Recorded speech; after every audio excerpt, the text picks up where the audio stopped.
Welcome to the 20th episode of the It's Been Said podcast. I'm your host, SAI Executive Director Lisa Ramey.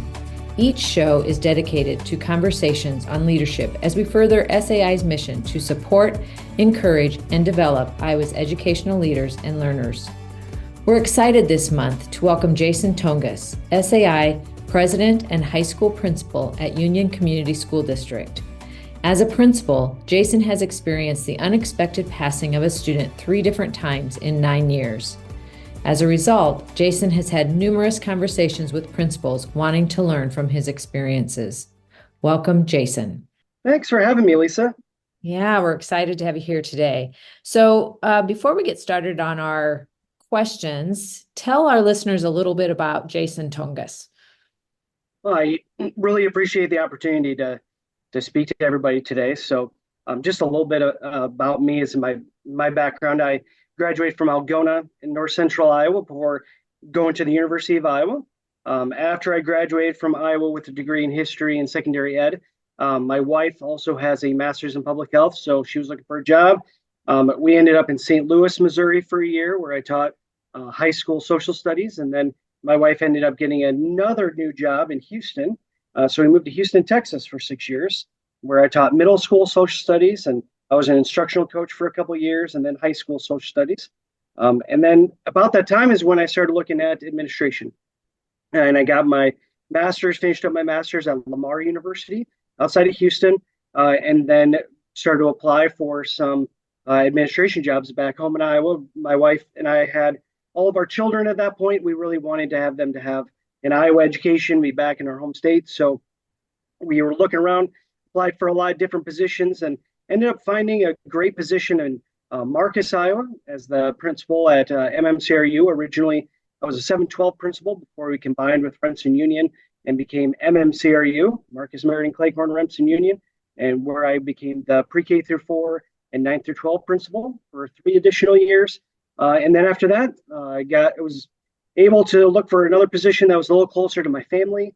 My dad lives in Marion, and my in-laws live in Altoona. So we were looking kind of in the Eastern Corridor area, and this job at Union came up open. So now I am the high school principal here at Union in LaPorte. Very good. And the SAI president. Yes, thank you, Lisa, for reminding me. All right, Jason. So during your time as a school leader, you have experienced 3 tragedies where a student has passed away. How did you and your school community initially respond to such tragic events? I want to start off by saying that each event was very unique, unplanned, and unpredictable. So each one of them had their own challenges, their own circumstances. And I mean, just as an example, one of the events happened in the main hall of my high school. So, you just never know when those things are going to happen. And then what do you do about that? Others can happen off campus or overnight or on a weekend. So you just never not quite sure when that's going to happen. So initially for our school community in each of these events were in some different circumstances. I think the main thing that how we responded was trying to get the right people together and try and talk through that. So this involved getting myself as an administrator, counselor, superintendent, other counseling agencies, community partners, and just discussing what happened, what's going on, and then how might we respond to that. One of the hardest things that you run into in these types of situations is trying to get the right information, the right circumstances, and make sure that you're communicating the right information to the right people. And so you really got to make sure that you have the right information initially. And that's one of the most challenging pieces of this entire situation or any type of situation like this. Mm-hmm. Yeah, I think, I appreciate you bringing that up because I don't think we always think that it might be challenging to get the right information, that we think what we've heard is the right information. So very good point.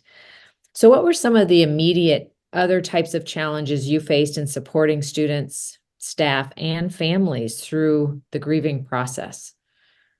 Yeah, so it's really good to piggyback on the last question there, because the main challenge in this is communication, and you're right. You would think that would maybe be the easiest thing to make sure you have. But I can tell you, in every single one of these circumstances that I've talked about, I had gotten wrong information, wrong rumors from a variety of sources. And each time there's a lot of pressure to make known what people think you know. And you cannot do that. And it is so hard. So if there's one thing that I can urge any administrator or teacher or anybody who's listening to this podcast to know is that you have got to have the right information from the right sources before anything else happens. And so in my experience, I would recommend very strongly that you personally hear directly from the family involved.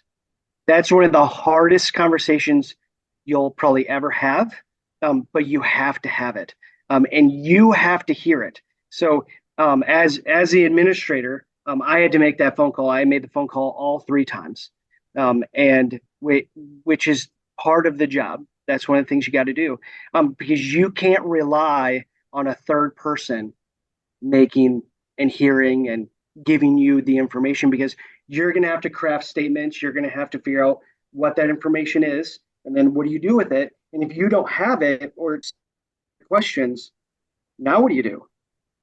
And no one wants to make that phone call twice. So I've already written down every time that I've made these phone calls after the first time it happened. I wrote down what are the questions I wanted to make sure I had.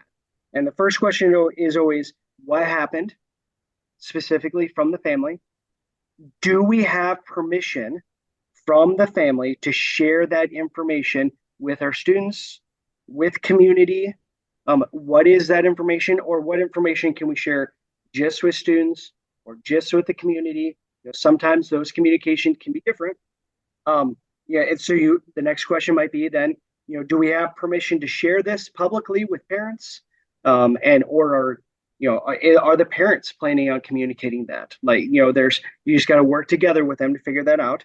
And then would they share arrangements for us to share with our students or our community when they feel like that's appropriate to do so?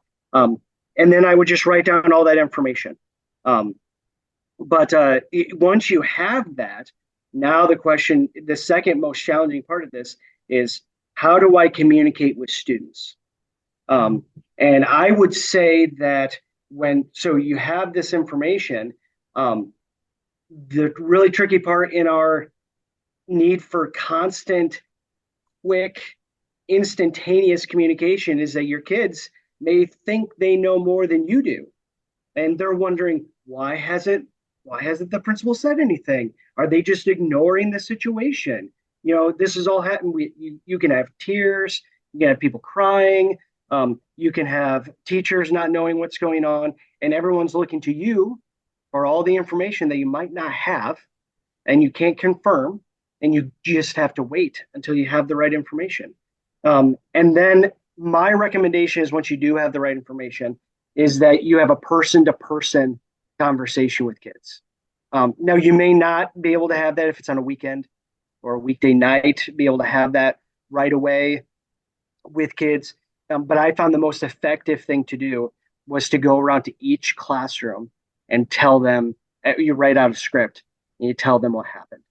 And then I always ask our kids, please keep your phones away for the next, however long it's going to take you to visit all classrooms, because you want kids to hear it from a person, not from Snapchat. And remarkably, every one of the situations I've been a part of, kids have been really good about that, because they do want that personal connection. I know of situations in which people have done it like over an intercom or things like that, but I don't think there's anything that replaces the seeing the person and the emotional connection you can have with that. I will say, in every one of those circumstances I choked up, it was one of the hardest things I've ever had to do. And I think the kids need to see that. They need to know that it matters to you. And it's really important for them to see. Mm-hmm. Jason, a couple questions, follow-up questions. So how did you determine when to call the family to get that, make sure you have the the correct information? So the yeah, I would say each one of them was very different. The first time that it happened, this was when I was in Marcus. The situation, it ended. It started right before the school day started, and she was taken by ambulance from our high school.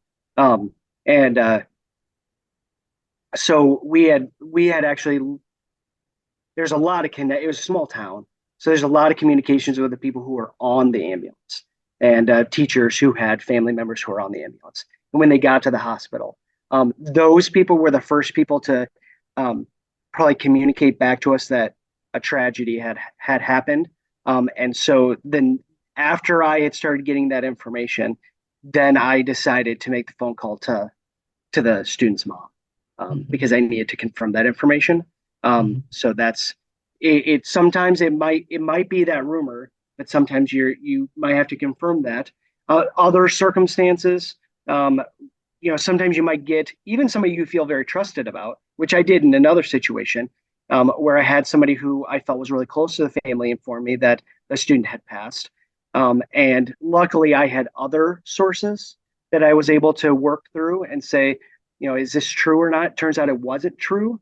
So if I would have acted on that, I would have felt terrible calling that parent and saying, "Hey, is so and so, what has occurred?" And I was able to look at some other sources to help that out. So it's unpredictable. I don't really have a good recommendation for it, but sometimes you just got to go with how much do I need to confirm before I make this phone call, Mm-hmm. and see where the right path is for you. Mm-hmm. Yeah, appreciate that. You also mentioned you felt compelled that you went room to room to communicate with your students. Talk about that approach versus maybe having each of the teachers share the information. Why did you go with you personally versus teachers sharing the information? Yeah, and I will say that it wasn't in every classroom in all circumstances. It wasn't just me. In one of the other circumstances, I had my counselor. We also split off some classrooms there. In another circumstance, we had AEA, crisis team here, and we wrote up the script, and I had one of those people, so we could disseminate information more quickly than if it was just me. But it really depends on your unique circumstance. I just think it's important for a person to communicate that, and especially if it's somebody that they know. From a teacher standpoint, the one thing that I decided not to do was because those teachers didn't know the information either. And I felt if I put them in a situation where they're supposed to know something that they don't know, I don't know how to ask them of that. I don't know how to, even if I gave them a script, like they would be getting it literally while they're talking to the kids. And I felt like that's not fair to them. Some of these teachers taught this kid, right? And so they're going to be emotionally heartbroken in the middle of trying to explain to other kids what's going on. I felt as a maybe more of an outsider for that. Like I can be the communicator. The counselor can be a communicator, and then we can work together with that teacher and the kids to get through that specific situation instead of just giving it to them and kind of somewhat hoping for the best. Um, Mm-hmm. and I think that I'll say this too. I had 28 staff members here at Union with 28 different personalities. And I think that you got to keep that in mind. Is this the right person for these kids to hear from? Mm-hmm. And sometimes it's not the right person. And that doesn't mean they're a bad teacher or that they're not prepared for that conversation. It's just sometimes that's not the right situation to put that person in. And I think it's the right thing is to take that, if you can, that burden away from them. Mm-hmm. And then Jason, you talked about these incidents can happen during a school day. It could be in the evening. It could be over the weekend. So how does that impact your decision about when to communicate? Could even be as they're walking into school one morning, information could come. So how does that impact your decision for communication? Um, Again, in each one of these was very unique circumstances. One did happen on a was like a Sunday afternoon. And so it was this really probably the hardest time to try and figure out what to say. So in those situations, what I did is I talked to the staff first and I told them what I knew. And I said, when you hear kids talking about this, let's focus on the facts. What do we know for certain? And make sure that our kids know this is what we know for certain. You can care for, you can think about, you can pray for the family in that situation. And if we know any more information, we'll be sure to share that with you. But let's focus on the facts. But in another case, it happened overnight. And so the first thing I did was bring the staff in because I could tell them first because I didn't have students yet. So I brought staff in, tell them. And then literally it was the first thing I did that morning. The bell rang. And that was the first thing that we did is we went to every classroom and told them. And again, face to face, they might already know. Some of them did know, but not everybody knew. And that was still the most important thing, I think, to do is to make sure that they had a face-to-face conversation with somebody about what happened. Mm-hmm. Yeah. Thank you for sharing that. So, Jason, were there any specific strategies or resources that you found particularly helpful in handling, all of what happens after the fact when a student passes?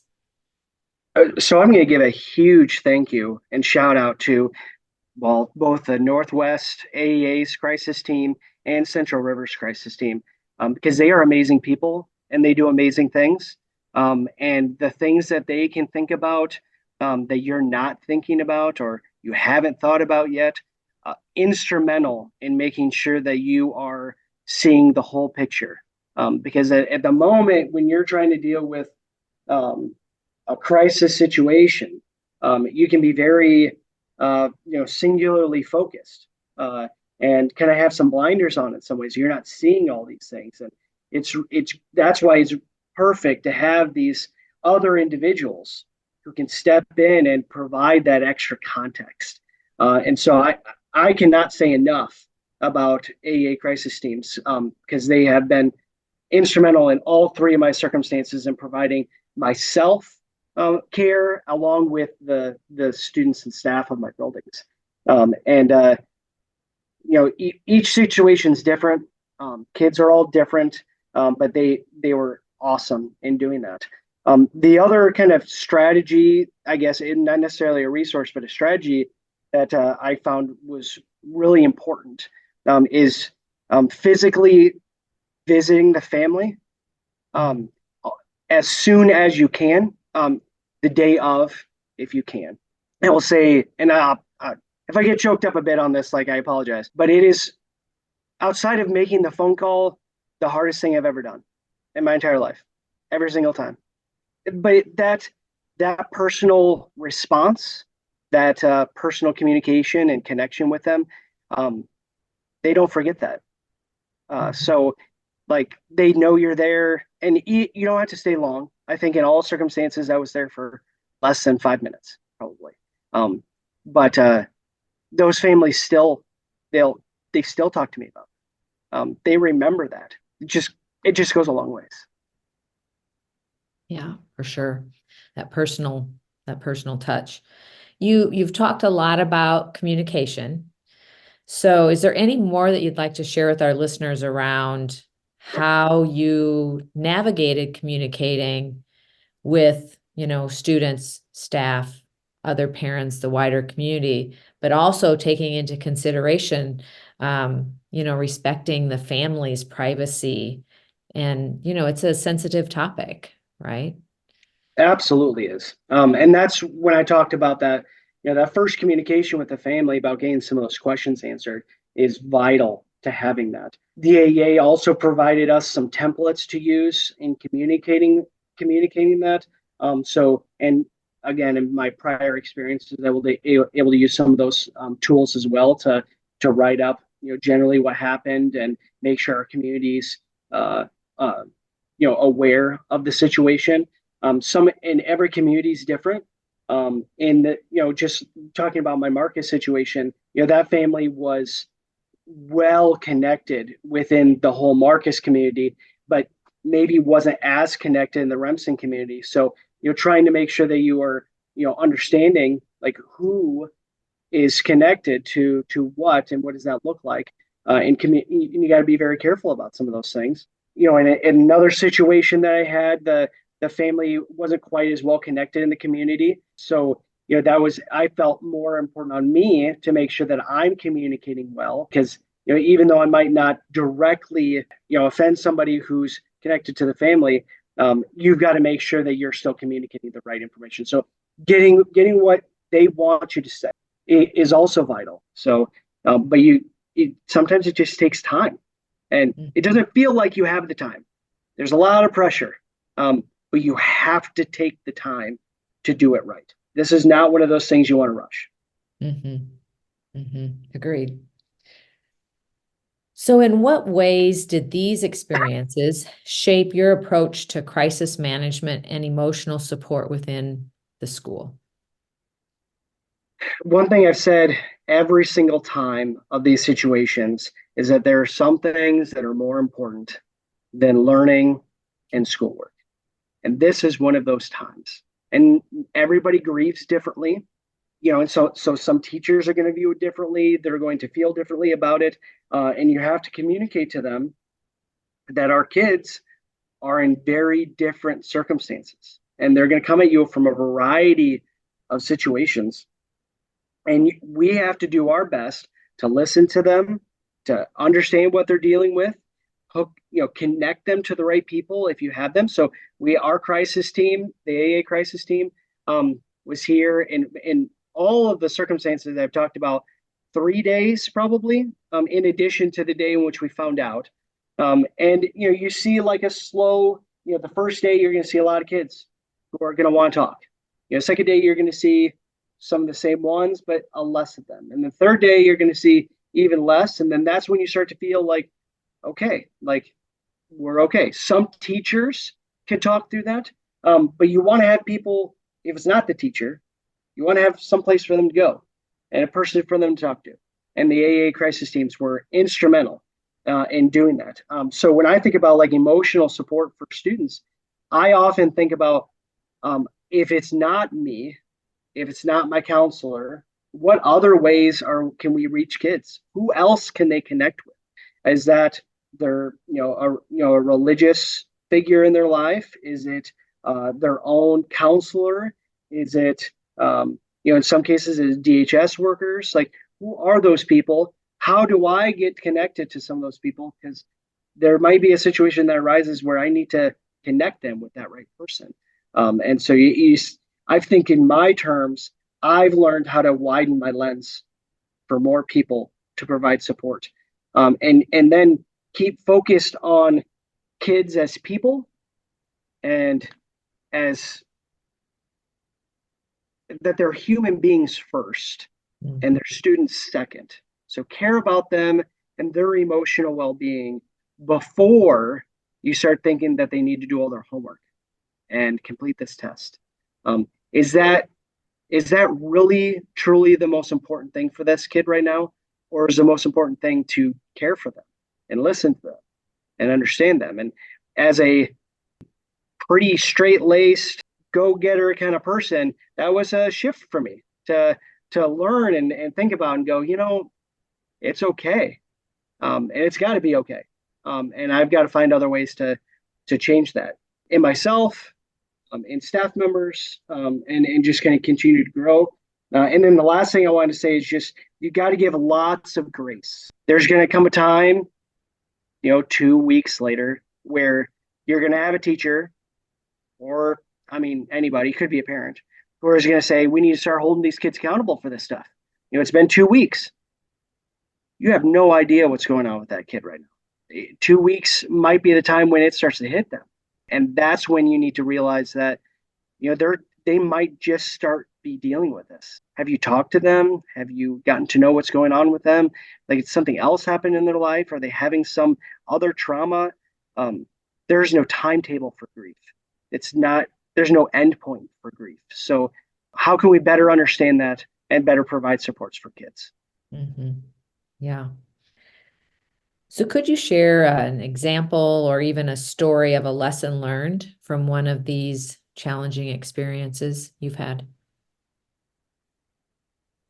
This this one is and probably been a little bit repetitive in some things, but I'm going to use the pressure of getting the wrong information at the Mm. wrong time. And I know you're never prepared for these, right? But I'm going to go back to the story of I I knew a gentleman came to me, called me actually, and said that we had a student pass away, and he had heard it from this person, and he's like, and you need to we need to release this information. We need to talk to kids like now. And this person's a well respected figure and one that I had a lot of respect for, and I knew was well connected. So like that was for me. I felt like, oh my gosh, like I really got to do something. Like you got to get this figured out. And it turns out that that wasn't the right information. So luckily, in this case, now that won't happen in every case. Again, unpredictability, unplanned. But in this case, we knew what was happening with the family. The student was dying of cancer, so we knew that it was coming at some point. So in the weeks prior, I had been making sure that I knew who is connected in some way to this family. Are there other people that, if we need to check in with, can we do so? And luckily, I did, because I had another actually teacher in the building who was connected to the grandparents and was able to use that mode of communication to without picking up the phone and calling the family to figure out whether that rumor was true or not. Found out the rumor wasn't true, which obviously like helped us out a lot. But like if I would have just acted on that information at the time, I would never forgive myself. So I just really cannot. Well, anytime you're in that situation, I cannot emphasize enough that while you feel a ton of pressure and you want to make decisions quickly, you take your time. There's going to be there's nothing wrong with making sure that you're doing the right thing first before just opening your mouth because of it's succumbing to that pressure, which is almost impossible to do. But that's why I just can't emphasize that enough. Take your time. It's the best thing you can do for yourself and the school. Mm-hmm. So when you think about that lesson learned, do you think you could apply that to other tragic events that may come about in a school system? Absolutely. I think time and time again, school administrators are faced, especially in the principal role. That's my experience, is that you're faced time and time again with you need to, people want you to make a decision instantaneously. They'll come into your office, they'll say, this is really important. I need you to make this decision right now. And you feel that pressure. You want to say, okay, like yeah, I'm going to make that decision. And then you do, and you realize, yeah, that wasn't a good idea. I really shouldn't have done that. But that pressure is hard. And then in some cases, like you use the other side of the coin here is that sometimes it can almost get addicting. Like, people are counting on you to make a decision, and by golly, you can make one, right? So you're just gonna you step right up and you can make that decision and feel good about it. And and so you can start to make bad decisions because you're just instantaneously making them. Take your time. I've learned that a lot in this position, especially with these events, that taking your time to think through a situation will not make it will more than likely make you have better decision making processes and make the right decision than just quickly making an okay or even a bad decision. Nothing, most of the time, the world's not burning down. So take your time and it will be fine. So Yeah. Other than taking your time, what other advice would you give principals or school leaders who may find themselves in a similar situation in the future? find the right people in your community to connect with in these types of situations. And I've already talked about the amazing crisis teams at the AEA, but it could be clergymen, it can be counselors, and you will have a number of school districts who will reach out. I think we had a counselor from Hudson come over, maybe Jessup, like, I mean, and these people are great people, right? They want to come in, they want to help, they want to serve. And I mean, we've had student councils who sent over like snacks or water or whatever. Like there's so many great people who want to help, and accepting that help and knowing where they are, and making those connections as an administrator is hugely important. And you got to prepare for that before tragedy strikes, right? You can't try and figure that out after it's happened. You got to have those relationships beforehand. So when you get into a new community or you become a principal for the first time, reach out to those people, get to know them, see what's going on, talk about, if a situation arises, would they be willing to help out and provide their expertise and support. You cannot go wrong with building those relationships in advance. They will only help you in the long run. Mm-hmm. That's good advice. So Jason, you alluded to this a little bit before, but as a leader, we're always taking care of others. And sometimes we forget that we need to stop and take care of ourselves as well. Because these, incidents, these tragedies are, heavy on our hearts as well. And so who did you turn to for support? So I will make a confession, that I'm not very good at this. So I'll be the first to say, like, that's not usually in the top of my list. But if I have to say, where I felt the most comfort, to be honest with, was my own high school counselors who were in the buildings with me. They were in the good part about that is we're both feeling the same thing, right? So these are people who you work together, and I have great relationships with my counselors. I could not do this job without them.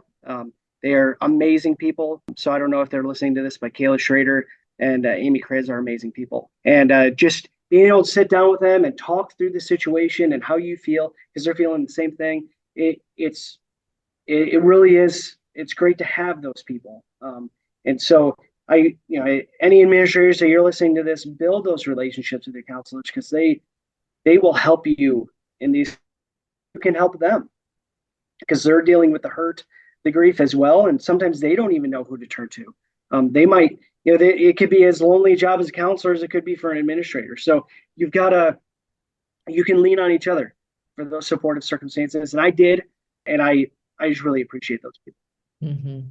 Yeah, thank you. And thank you for being vulnerable about saying you're not very good at it, because I think that's probably how most of us as administrators, because we want to take care of others, right? That's our Right. first, we serve for others. So what recommendations, Jason, would you have for other school leaders when thinking about what should be included in crisis plans related to the loss of a student? One of the first things that I would make sure to say is that nothing is permanent and not everything is precedent setting. I've gotten a lot of feedback when the first time this occurred, that there was people who wanted to say, well, whatever decision you make today, that will be the decision that everyone has to make for the next X amount of years. And I would just say that is one of the most untrue statements I could possibly think of, because every situation is going to be unique. It's unplanned, it's unpredictable. You do not have to bear the shoulders of a decision that will be made in 30 years. You do not have to think about that. I would say the most important thing is to just take care of the here and now. Take care of the family that's in front of you. Take care of the students who are in front of you. Don't bear that burden of what will happen in 50 years, because no one will remember what happened in 50 years and the decision you made right now. But the people who will are the ones who are right in front of you. So that is just hugely important to consider. So don't be afraid to do something because you think, oh, well, this will be the precedent. It's just not true. Number one, I think that talking to a lot of administrators, that this is not a situation that happens very often. So any sort of idea or thought or thinking around something that's precedent setting, it's just unrealistic to think about. Just care for people and take care of the people who are in front of you, and you'll realize that's way more important than thinking about some event that may or may not ever occur again. Mm-hmm. Were there any specific documents that you You talked about kind of a script. Do you have that in your crisis plan? I don't in a crisis plan, but I do have one that I've written down a lot of the things that have happened because, well, it's happened more than once now that I feel like it's good to make sure that I have, like, here's what to do. And I'm happy to share that with anybody who would ever want to contact me. I have a whole bunch of notes. So you just look through and take into different considerations, different circumstances. Like if this happens, here's something you could do. Or if this were to be the circumstance, here's some things you can think about. Because like I said, each one of mine were very different circumstances. And so as I've thought through those and made notes and thought about those, like I think that there's some good information to have for people who find themselves in that situation. And other principles can be very helpful in providing just the context and things to think about and resources to help you in the moment. So Jason, you said if any listeners wanted to contact you, how would they contact you? You could certainly email me. My email is j_Toenges, Toenges, at union.k12.ia.us. You could also reach out with my cell phone. It's 319-239-7532. You don't know when this tragedy will strike. And I've known that now more than maybe quite a few other people. And if you need that number to call, you call it. And I'm fine with that. I think that it's important to have those people to bounce ideas off of and go about that. So, yeah, thank you. Is there anything else that you would like to share with our listeners about the impact of these experiences, either on you personally or on your school's culture and resilience?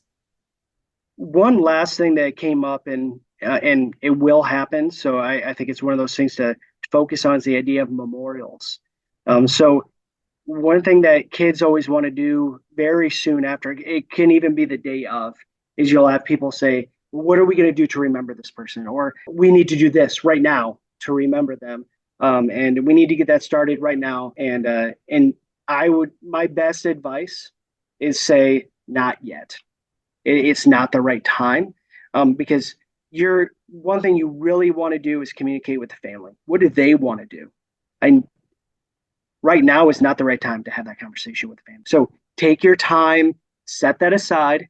Then once the services are over, give it some time. And if you reach out to the family at that time and say, hey, I've had some people reach out to me regarding some ways that we might want to remember this student on campus, and how would you feel about that? What would that look like? What are some other ways? They might already have ideas. They might have already thought about it in their own family. They might be thinking about it, and you don't want to step on their toes at all in those circumstances.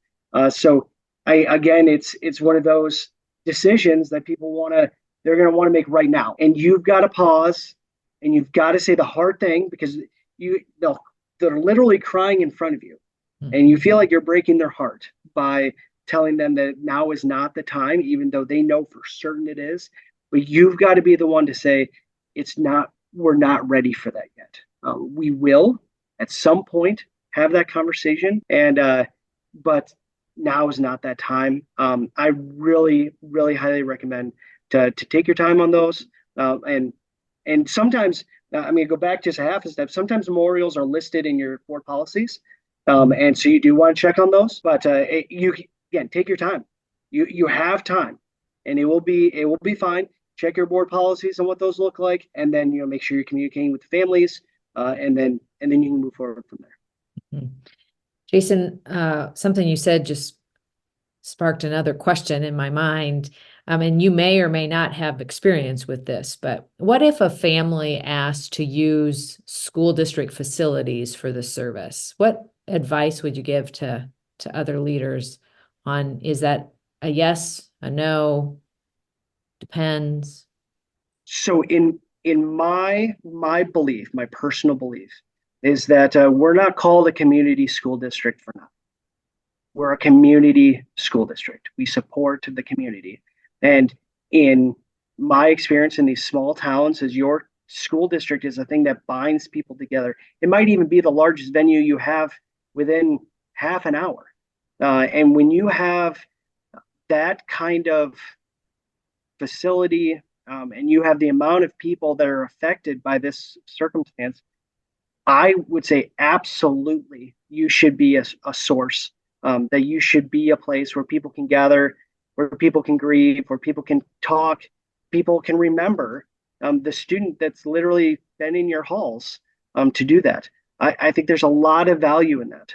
We've now it doesn't happen in every circumstance. We had the one in Marcus. We had I think there was the visitation. There was a dinner I think after the funeral in our cafeteria there in a Union. We also had at least part of a service in our gymnasium. There was also part of a service that was in the church as well. That was again, that's family driven. We didn't, that wasn't our decision.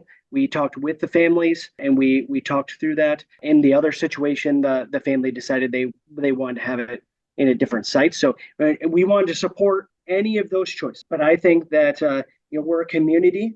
We need to support our community, and there's no more important time to support your community when tragedy strikes. Mm-hmm. Yeah. Thank you for that. I appreciate that. So sure. Thanks for being here today. Thanks for sharing your expertise on what is a really heavy topic. But it does, happen. And so hearing from someone who's experienced it not once, but 3 times is going to be helpful for our listeners. So thank you so much, Jason. Oh, I really appreciate you having me on, Lisa, and talking about this difficult subject. And I hope that it makes a difference to some of our listeners out there. Yeah, great. Thanks so much. Thank you for joining us for this episode.